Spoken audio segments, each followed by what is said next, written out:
अस्सलाम वालेकुम स्टूडेंट्स, आज के लेक्चर के अंदर हम बेसिकली आइसोमेरिज्म वो हम स्टार्ट करने जा रहे हैं। तो बेटा हम अपने आइसोमेरिज्म के टॉपिक को स्टार्ट करते हैं। आइसोमेरिज्म एक मोस्ट इंपॉर्टेंट क्वेश्चन कंसिडर होता है बच्चों। ये मोस्टली बोर्ड के पेपर्स के अंदर लॉन्ग क्वेश्चन में आता है। डेफिनेशन क्या है कि different compounds having same molecular formula but different structural formula and properties are called isomer and phenomena is called isomerism. Different compound having same molecular formula but different structural formula and properties are called isomer and phenomena is called isomerism। यानी हमारे पास different compound होते हैं, उनका molecular formula same होता है लेकिन उनका structure formula change होता है और उनकी प्रॉपर्टीज चेंज होती हैं। बाज़ दफ़ा फिजिकल प्रॉपर्टीज चेंज होती हैं और बाज़ दफ़ा फिजिकल और केमिकल दोनों ही चेंज होती हैं। उनको आप आइसोमर कहते हैं और फिनोमेना आइसोमेरिज्म कहलाता है। मीथेन, इथेन, प्रोपेन बच्चों इनके कोई आइसोमर नहीं होते। जैसे मीथेन का पॉसिबल स्ट्रक्चर एक ही होता है, इथेन का पॉसिबल स्ट्रक्चर भी एक है, प्रोपेन का पॉसिबल स्ट्रक्चर भी एक है। तो बच्चों जिसके पॉसिबल स्ट्रक्चर ना हो उनके आइसोमर नहीं होते। मीथेन, इथेन और प्रोपेन का कोई आइसोमर मौजूद नहीं है। Butane has 2 isomer.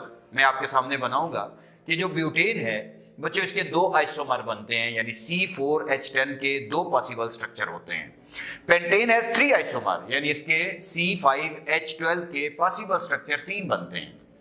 Hexane has 5 isomer, इसका मतलब है कि C6H14 के जो पॉसिबल आइसोमर हैं, पॉसिबल स्ट्रक्चर्स हैं, वो 5 हैं। इससे पता चला कि as the number of carbon atom increases number of isomer increases. Carbon के बढ़ने से आइसोमर की तादाद जो है वो इंक्रीज करती जाती है। आइसोमेरिज्म की जो बेसिक टाइप हैं वो बच्चों 2 होती हैं। एक होती है स्ट्रक्चरल आइसोमेरिज्म और एक होती है स्टीरियो आइसोमेरिज्म। स्ट्रक्चरल आइसोमेरिज्म सबसे पहले हम डिस्कस करते हैं।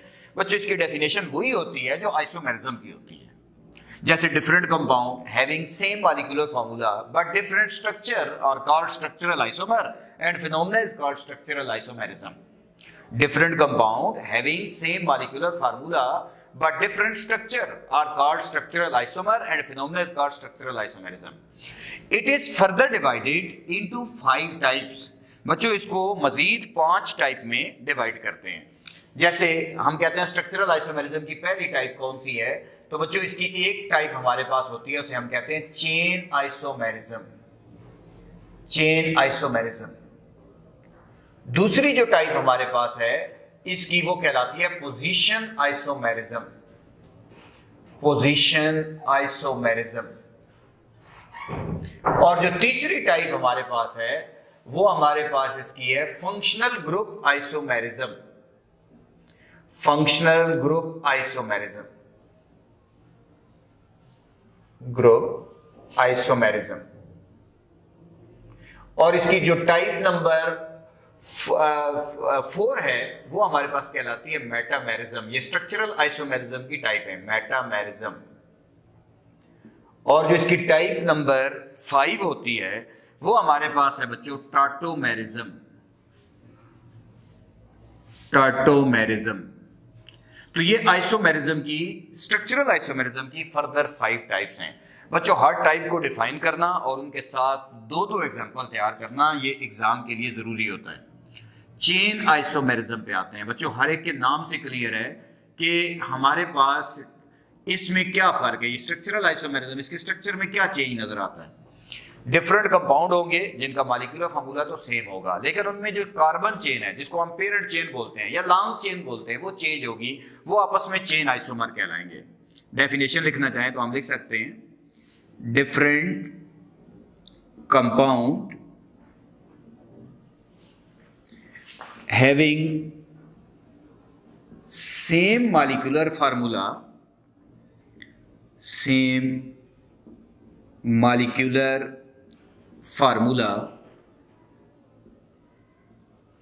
but different carbon chain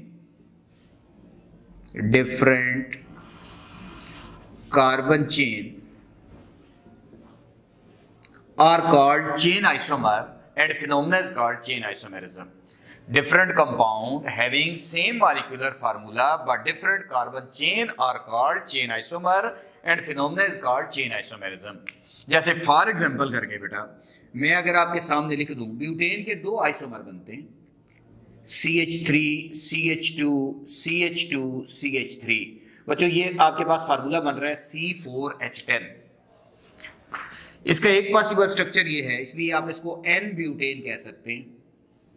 इसी का एक और पॉसिबल स्ट्रक्चर हम बनाने लगे हैं, और जिसमें सेकंड पे मिथाइल है, इसका नाम आईयूपैक है 2 मिथाइल प्रोपेन।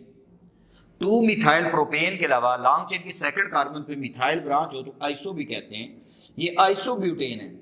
तो बच्चों हमारे पास देखें तो इसमें भी C4H10 बन रहा है, ये भी C4H10 बन रहा है, लेकिन मॉलिक्यूलर फार्मूला सेम है। लेकिन इनकी लॉन्ग चेन में 4 कार्बन है, इसकी लॉन्ग चेन में 3 कार्बन है, एक ब्रांच के तौर पे आ गया, तो इनकी लॉन्ग चेन चेंज हो गई, कार्बन चेन चेंज हो गई, ये आपस में चेन आइसोमर कहलाते हैं। तो ये दोनों मिलकर एक एग्जांपल बन गए, N butane and isobutane are chain isomer. अब बच्चों पेंटेन एग्जांपल नंबर 2 अगर मैं देखूं तो पेंटेन हमारे पास है बच्चों C5H12, उसको मैं मुख्तलिफ तरीकों से अरेंज कर सकता हूं। C5H12 को मैं एक ऐसे अरेंज कर दूं तो इसको हम नाम देंगे N pentane, normal pentane, branch के बगैर वाली, N stand for normal chain, branch के बगैर वाली चेन। लेकिन इसी का पॉसिबल स्ट्रक्चर अगर हम देखें तो बच्चों 2 मिथाइल ब्यूटेन भी हो सकता है, 2 मिथाइल ब्यूटेन, जिसको हम आइसोपेंटेन भी कहते हैं। तो हम इसको आइसोपेंटेन का नाम देने लगे हैं, आइसोपेंटेन। तो ये हमारे पास अगर आप देखें तो N पेंटेन और आइसोपेंटेन ये भी आपस में चेन आइसोमर है, क्योंकि उसकी लॉन्ग चेन में 5 कार्बन है, इसकी लॉन्ग चेन में 4 कार्बन, मॉलिक्यूलर फार्मूला सेम है। एक और इसी का पॉसिबल स्ट्रक्चर ये भी तो बन सकता है बच्चों, 2,2 डाइमिथाइल प्रोपेन भी इसको कहते हैं आईयूपैक में, 2,2 डाइमिथाइल प्रोपेन, या इसकी लॉन्ग चेन की सेकंड कार्बन पे 2 मिथाइल हो तो नियो भी बोलते हैं, नियो, टोटल कार्बन 5 है, नियो पेंटेन। तो ये हमारे पास N pentane, isopentane and neopentane are chain isomer. वजह क्या है, इसकी लॉन्ग चेन में 5 कार्बन, इसकी लॉन्ग चेन में 4 कार्बन, इसकी लॉन्ग चेन में 3 कार्बन, लेकिन मॉलिक्यूलर फार्मूला इन सब का चेक कर लें बच्चों तो इनका फार्मूला इन तीनों का ये बनेगा C5H12 बनेगा। इनका मॉलिक्यूलर फार्मूला सेम है, लेकिन इनकी जो लॉन्ग चेन है वो चेंज है, इसलिए ये आपस में चेन आइसोमर कहलाते हैं। अब हम इसकी टाइप नंबर जो है वो 2 पे जा रहे हैं बच्चों। आइसोमेरिज्म के, स्ट्रक्चरल आइसोमेरिज्म की टाइप नंबर 2 हमारे पास है, और पोजीशन आइसोमेरिज्म, इसके नाम से क्लियर है बच्चों, डिफरेंट कंपाउंड होंगे और उनका मॉलिक्यूलर फार्मूला तो सेम होगा, लेकिन उनके अंदर जो फंक्शनल ग्रुप है वो भी सेम होगा, लेकिन उसकी पोजीशन चेंज हो जाएगी बेटा। तो हम टाइप नंबर 2 पे आए, पोजीशन आइसोमेरिज्म। पोजीशन आइसोमेरिज्म, इसकी डेफिनेशन भी शॉर्ट में बेटा लिख लेते हैं। थ्योरी है बच्चों, रिएक्शन पे तो मैं बहुत डिटेल में बात करूंगा, लेकिन जहां थ्योरी आती है कोशिश करता हूं कि टाइम को मैनेज भी किया जाए। तो बच्चों हमारे पास पोजीशन आइसोमेरिज्म की डेफिनेशन क्या होगी, different compound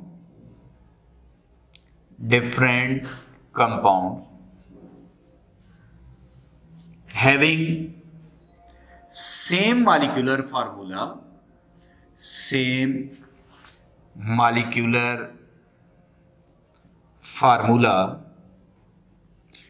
but different position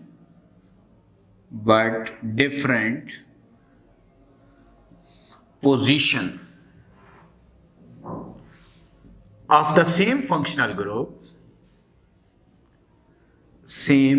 functional group same होना चाहिए, लेकिन उसकी पोजीशन चेंज होनी चाहिए। Same position but different position of the same functional group are called functional group isomer, are called position isomer and phenomena is called position isomerism. Different compound having same molecular formula but different position of the same functional group are called position isomer and phenomena is called position isomerism. For example बच्चों, आप इसमें example हमारे पास बहुत सारी हैं, आसान से आसान कोशिश करते हैं बच्चों। ये आपके सामने एक स्ट्रक्चर बनाने लगा हूं, double bond is a functional group, और डबल बॉन्ड की इसमें पोजीशन है 1 कार्बन के बाद है, तो इसलिए इसको नाम देंगे 1 ब्यूटीन। इसी का एक और पॉसिबल स्ट्रक्चर ये बन जाता है, मॉलिक्यूलर फार्मूला सेम रहना चाहिए बच्चों, फंक्शनल ग्रुप भी सेम रहना चाहिए, तो उसकी पोजीशन चेंज होनी चाहिए।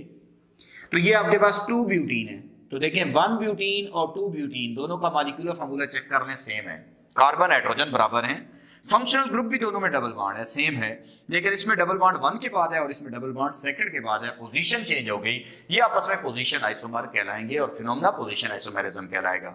एक और एग्जांपल जो हम कोई भी अल्कोहल से ले सकते हैं, अल्काइल हैलाइड से ले सकते हैं, ये आपकी अपनी चॉइस है।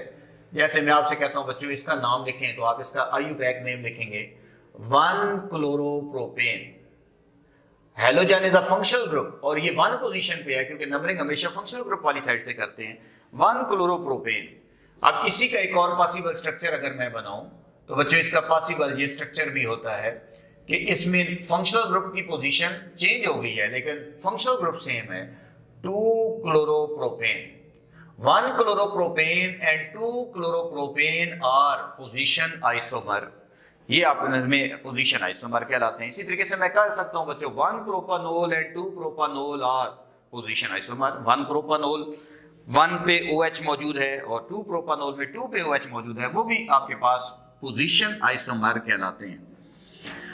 जिनमें फंक्शनल ग्रुप सेम हो लेकिन पोजीशन चेंज हो जाए उन्हें पोजीशन आइसोमर कहते हैं। अब हम आते हैं बच्चों नेक्स्ट, इसी के अंदर तीसरी स्ट्रक्चरल आइसोमेरिज्म की टाइप हमारे पास है और वो हमारे पास है functional group isomerism. Functional group isomerism, इसके नाम से क्लियर है बच्चों, इसमें फंक्शनल ग्रुप चेंज हो जाएगा, मॉलिक्यूलर फार्मूला सेम होगा, स्ट्रक्चर फार्मूला सेम होगा, मॉलिक्यूलर फार्मूला सेम होगा, स्ट्रक्चर फार्मूला में चेंज आएगा, फंक्शनल ग्रुप चेंज हो जाएगा, इसलिए ये फंक्शनल ग्रुप आइसोमर कहलाएंगे। डेफिनेशन क्या बनेगी? Different compound, different compounds having same molecular formula,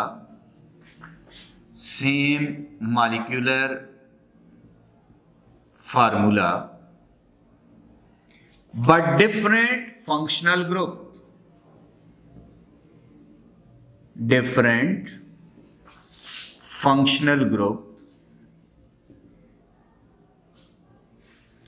are called functional group isomer and phenomena is called functional group isomerism. For example, बड़ी आसान से एग्जांपल लेके चलते हैं बच्चों, आप जो मर्जी एग्जांपल, जितने आपकी नॉमेनक्लेचर अच्छी है इतने आप ज्यादा एग्जांपल दे सकते हैं। इसका ताल्लुक ईथर फैमिली से है, सब लोग जानते हैं। इसको नाम कॉमन नेम दें तो डाईमिथाइल ईथर कहते हैं, डाईमिथाइल ईथर। इसी तरीके से अगर हम ये स्ट्रक्चर बना दें जिसमें OH आ रहा है, इसका ताल्लुक अल्कोहल फैमिली से, इसको इथाइल अल्कोहल पढ़ते हैं, इथाइल अल्कोहल। बच्चों देखें दोनों का मॉलिक्यूलर फार्मूला आपके पास सेम है, यानी दोनों में कार्बन 2 हैं, हाइड्रोजन 6 हैं, ऑक्सीजन 1 है, मॉलिक्यूलर फार्मूला सेम है। फंक्शनल ग्रुप चेंज हो गया क्योंकि इसमें ईथर लिंकेज आ रही है, इसमें हाइड्रोक्सिल फंक्शनल ग्रुप आ रहा है, तो ये आपस में फंक्शनल ग्रुप आइसोमर कहलाते हैं और फिनोमेना फंक्शनल ग्रुप आइसोमेरिज्म कहलाता है। अगर बायो के स्टूडेंट हैं तो बच्चों उनको पता है कि जो ग्लूकोज और फ्रक्टोज हैं वो भी आपस में फंक्शनल ग्रुप आइसोमर है, क्योंकि ग्लूकोज में एल्डिहाइडिक ग्रुप है और फ्रक्टोज में कीटोनिक ग्रुप मौजूद है। इसी तरीके से बच्चों एक और एग्जाम्पल भी दे सकते हैं, एग्जाम्पल तो बेशुमार बन सकती है बच्चों, मैं कोशिश कर रहा हूँ आसान एग्जाम्पल दूँ, आप चाहें तो कोई और एग्जाम्पल भी लिख सकते हैं। ये हमारे पास है बच्चों, अगर मैं आपसे कहता हूँ इसका ताल्लुक किस फैमिली से है तो आप कहते हैं कार्बोनाइल के साथ अगर एक साइड पे हाइड्रोजन मौजूद हो तो वो एल्डिहाइड्स होते हैं, इसलिए इसका नाम है प्रोपेन एल्डिहाइड, कॉमन नेम लिखा है प्रोपेन एल्डिहाइड, ये हमारे पास है। अब इसी तरीके से अगर मैं आपके सामने ये एक मॉलिक्यूल लिख देता हूँ, इसको ताल्लुक कीटोन से कि कार्बोनाइल के दोनों साइड पे अल्काइल ग्रुप मौजूद हो, वो कीटोन होता है, इसको कहते हैं डाईमिथाइल कीटोन, एसीटोन के नाम से भी जानते हैं, प्रोपानोन के नाम से भी जानते हैं, डाईमिथाइल कीटोन। तो दोनों के अंदर मॉलिक्यूलर फार्मूला तो सेम है, फंक्शनल ग्रुप जो है वो चेंज हो गया है, क्योंकि कार्बोनाइल के एक साइड पे H आ जाए तो एल्डिहाइड होता है, कार्बोनाइल के दोनों साइड पे अल्काइल ग्रुप हो तो कीटोन होता है, तो ये दोनों आपस में फंक्शनल ग्रुप आइसोमर कहलाएंगे और फिनोमेना फंक्शनल ग्रुप आइसोमेरिज्म कहलाएगा बेटा। अब हमारे पास अगर हम आते हैं तो बच्चों है मेटामेरिज्म। इसमें क्या होता है बच्चों, डिफरेंट कंपाउंड होते हैं, उनका मॉलिक्यूलर फार्मूला तो सेम होता है, लेकिन जो कार्बन की डिस्ट्रीब्यूशन है वो चेंज होती है either side of the functional group, उन्हें आप मेटामर कहते हैं और फिनोमेना क्या कहलाता है, मेटामेरिज्म कहलाता है। तो हमारे पास टाइप नंबर 4 की तरफ जा रहे हैं, मेटामेरिज्म। मेटामेरिज्म डेफिनेशन आसान वर्डिंग में मैं कोशिश कर रहा हूं कि इसकी भी लिख दूं। Different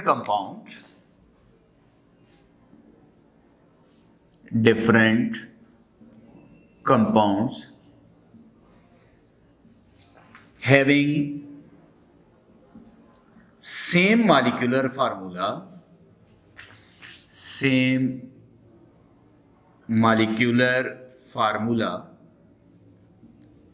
but unequal distribution of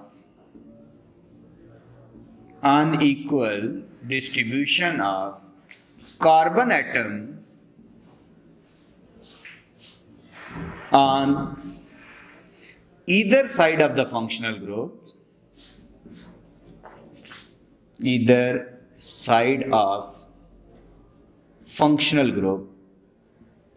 are called metamer and phenomena is called metamerism. Different compound having same molecular formula but unequal distribution of carbon atom on either side of the functional group are called metamer and phenomena is called metamerism. ये आमतौर पर बच्चों metamerism उन compounds में पाया जाता है जिनके अंदर हम कहते हैं जिनका तल्लुक एक ही होमोलोगस सीरीज से होता है। जैसे ईथर में ये फिनोमेना पाया जाता है, अमाइंस में ये बच्चों पाया जाता है, एस्टर के अंदर ये फिनोमेना पाया जाता है। उनमें से एग्जांपल अगर हम देखें तो बच्चों ये हमारे पास एक एग्जांपल है CH3 CH2 O CH2 CH3। बच्चों इसका तल्लुक ईथर फैमिली से है। इसको नाम देते हैं डाई इथाइल ईथर। ये तो आपकी मर्जी है बच्चों, आप कॉमन नेम लिख दो, आपकी मर्जी आईयूपैक नेम लिख दो। अब इसी के अंदर अगर हम आते हैं तो बच्चों मॉलिक्यूलर फॉर्मूला तो शर्त है कि सेम होना चाहिए। अब इसमें आप देखें तो इसको नाम देंगे मिथाइल प्रोपाइल ईथर।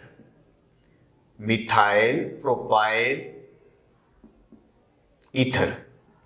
तो आप बच्चों चेक करें, दोनों में कार्बन हाइड्रोजन ऑक्सीजन बराबर है जी, मॉलिक्यूलर फॉर्मूला सेम है। पहली शर्त है कार्बन के डिस्ट्रीब्यूशन लेफ्ट साइड आपस में कंपेयर करें, 2 कार्बन इधर 1 कार्बन, इधर 2 कार्बन इधर 3 कार्बन। तो इसलिए इनकी कार्बन के डिस्ट्रीब्यूशन लेफ्ट साइड पे आपस में कंपेयर करनी है, राइट साइड इनकी आपस में कंपेयर करनी है, वो चेंज है।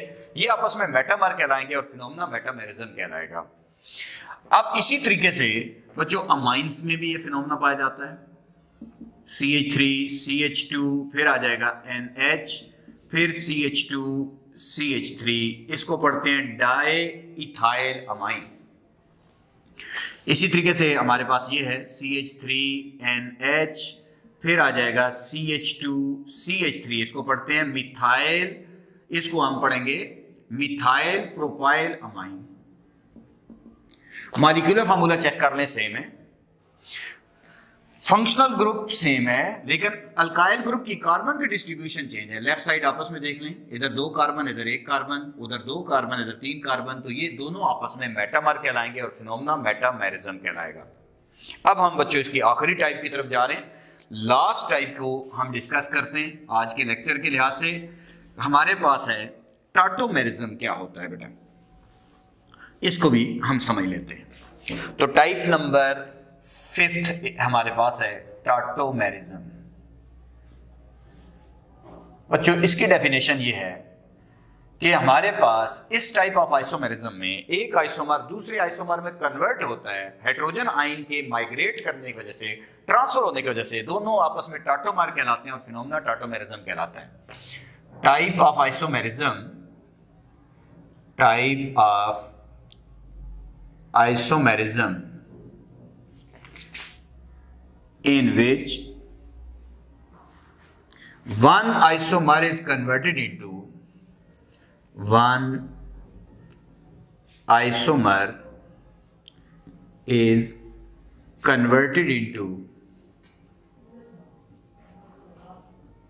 other isomer due to migration of hydrogen ion are called tautomer and phenomena is called tautomerism. जैसे सिंपल अगर एग्जांपल लेके चलूं तो बच्चों आप में से जो बायो के स्टूडेंट हैं वो ये जानते होंगे कि इस कंपाउंड का ताल्लुक अमाइनो एसिड से है। ये एक कंपाउंड है, ये आपके पास कहलाता है अमाइनो एसिड। इसी में ये एसिडिक ग्रुप मौजूद है, ये कार्बोक्सिलिक ग्रुप एसिडिक है बच्चों। ये प्रोटॉन लूज करता है यहां से, इसके पास लोन पेयर होता है, ये प्रोटॉन गेन कर लेता है। तो जब ये हाइड्रोजन या इधर से इधर मूव कर जाएगा तो ये आपके पास एक नया आयन बनेगा जिसको हम नाम देते हैं ज्वेटर आयन। इस आयन को हम नाम देते हैं ज्वेटर आयन, ये बन जाएगा ज्वेटर आयन। एक साइंटिस्ट ज्वेटर उसने स्टडी किया था बच्चों, इसका नाम ज्वेटर आयन है। तो ये हमारे पास आपस में टाटोमर कहलाएंगे, फिनोमेना टाटोमेरिज्म कहलाएगा। अब बच्चों लास्ट एग्जांपल इसकी, अब हमारे पास है एक स्ट्रक्चर है बच्चों, ये मेरे पास एक स्ट्रक्चर है CH3 C double bond O, फिर CH2, फिर लगा हुआ है जी C double bond O OC2H5। बच्चों ये आपके पास कीटो फॉर्म है, कीटोनिक ग्रुप मौजूद है, एस्टर ग्रुप मौजूद है, इसे कीटो फॉर्म कह रहा हूं। इसमें अगर यहां से हाइड्रोजन मूव कर जाए बच्चे, इस जगह से हाइड्रोजन माइग्रेट कर जाए और ये डबल बॉन्ड ब्रेक हो जाए, सिंगल में चला जाए, ये हाइड्रोजन इधर से उधर मूव कर जाए, यहां डबल बॉन्ड बन जाए, इसको आप, इस फिनोमेना को आप टाटोमेरिज्म कहेंगे। CH3 C डबल बॉन्ड की जगह सिंगल बॉन्ड हो जाएगा। ये हाइड्रोजन जब उधर मूव कर जाएगा तो इधर CH रह जाएगा क्योंकि ये हाइड्रोजन यहां से इधर मूव कर चुका है। फिर C डबल बॉन्ड O, फिर OC2H5। तो एक फॉर्म से दूसरी फॉर्म में कन्वर्ट हो गए, जिसमें डबल बॉन्ड हो उसको ईन कहते हैं, OHO ओल कहते हैं, इसलिए ये इनोल फॉर्म है, इनो फॉर्म है। तो ये इनोल फॉर्म, तो कीटो से इनोल फॉर्म में जाना, ये भी आपके पास टाटोमेरिज्म होता है। इससे और एग्जांपल भी आसान हो सकती हैं। तो उम्मीद है बच्चों आज का लेक्चर आपको अच्छा समझ आया होगा। Thank you very much.